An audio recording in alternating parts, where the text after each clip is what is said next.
Bakit? Ano po dahilan?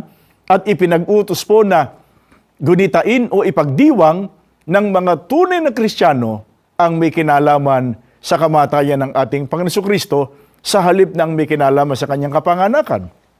Ang sagot ay mababasa natin dito po sa Hebreo sa 9:14 hanggang 15.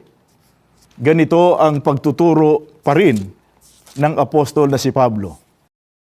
Ngunit higit na di hamak ang magagawa ng dugo ni Kristo. Sa pamamagitan ng walang hanggang espiritu ay inialay niya sa Diyos ang kanyang sarili na walang kapintasan.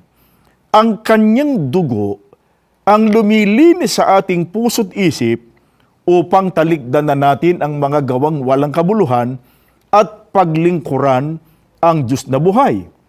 Si Kristo ang tagapamagitan ng bagong tipan sapagkat sa pamamagitan ng kanyang kamatayan, ipinatawad ang paglabag ng mga tao noong sila'y nasa ilalim pa ng unang tipan.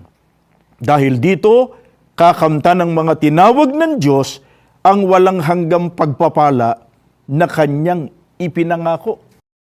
Kung bakit po ipinag-utos na ipagdiwang o alalahanin ang ginawang paghahandog ng ating Panginoon Jesucristo ng kanyang sarili sa krus, sapagkat sa pamamagitan po ng kanyang kamatayan, ipinatawad ang mga kasalanan ng kanyang mga natubos. Alalaong bagay ang mga kaanib sa tunay na iglesia upang makapaglingkod sa tunay na Diyos at higit sa lahat ay maligtas.